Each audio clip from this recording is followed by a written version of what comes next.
सुशांत सिंह राजपूत याद हैं? आज उनका बर्थडे था। आज से लगभग 5-5.5 साल पहले जब उनकी डेथ हुई, जिसे ऑफिशियली आत्महत्या बताया गया, तो उसके बाद किस किस तरह का बवाल हुआ था जरा याद करें। उनकी आत्महत्या के लिए एक बहुत बड़े प्रोड्यूसर और उसकी लॉबी को जिम्मेदार ठहराया गया, साथ ही एक बड़े सुपरस्टार को भी जिम्मेदार ठहराया गया। वो सलमान जो इतना बोलता था ना, कहां छिपा हुआ है? ड्रग्स माफिया के बारे में एक आवाज क्यों नहीं उसकी? बोलती बंद क्यों?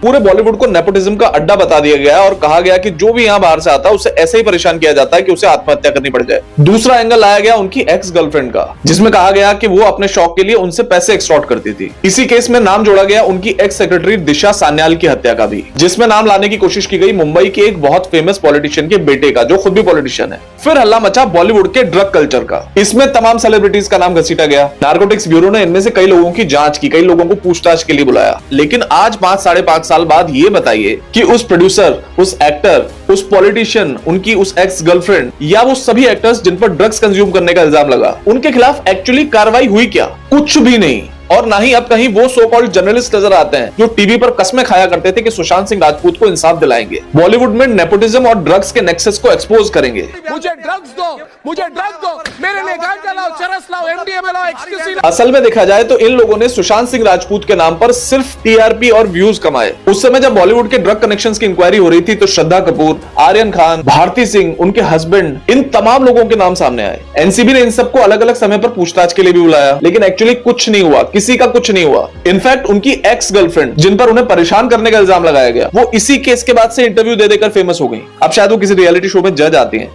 तो ये हमारा सिस्टम है, जहां कुछ दिन पहले नोएडा में हुई एक इंजीनियर की एक्सीडेंट में मौत के बाद हमने वीडियो बनाया था कि कैसे वो खड़े खड़े लगातार 2 घंटे तक मदद के लिए पुकारते रहे और कैसे पूरी रेस्क्यू टीम उस साइट पे मौजूद होने के बावजूद सिर्फ उन्हें घूरकर देखती रही। ये हमारा सिस्टम है। आप इंजीनियर हो, एक्टर हो, सुपरस्टार हो, उसको कोई फर्क नहीं पड़ता। कोई पावर में हो, कोई पावर के बाहर हो, कोई ऑपोजिशन में हो, जो लोग एक्चुअल पावर में है, चाहे बॉलीवुड में, चाहे पॉलिटिक्स में, चाहे ब्यूरोक्रेसी में, उन लोगों का असल में कभी बाल भी बांका नहीं होता। मैं ये नहीं कह रहा हूं कि जिन लोगों का नाम इस केस में सामने आया वो सारे दोषी थे, लेकिन अगर वो दोषी नहीं थे तो टीवी पर, वीडियोस में, यूट्यूब पर, इंस्टा पर चिल्ला चिल्लाकर उनको दोषी बताने वाले, एक तरीके से उनकी इमेज खराब करने वाले, उन पर क्या कार्रवाई हुई? कुछ भी नहीं हुई। किसी पर कोई कार्रवाई नहीं हुई। उन न्यूज वालों को मसाला मिल गया। 2-3 महीने तक प्रोड्यूसर, एक्टर और उस पॉलिटिशियन के नाम पर हाय हाय के नारे लगते रहे, नेपोटिज्म को गालियां दी जाने लगी और आज हम वापस उसी जगह खड़े हैं जहां 5 साल पहले खड़े थे। इस केस में सुशांत सिंह राजपूत ने आत्महत्या अगर की तो क्यों की, कोई पता ही नहीं लगा पाया।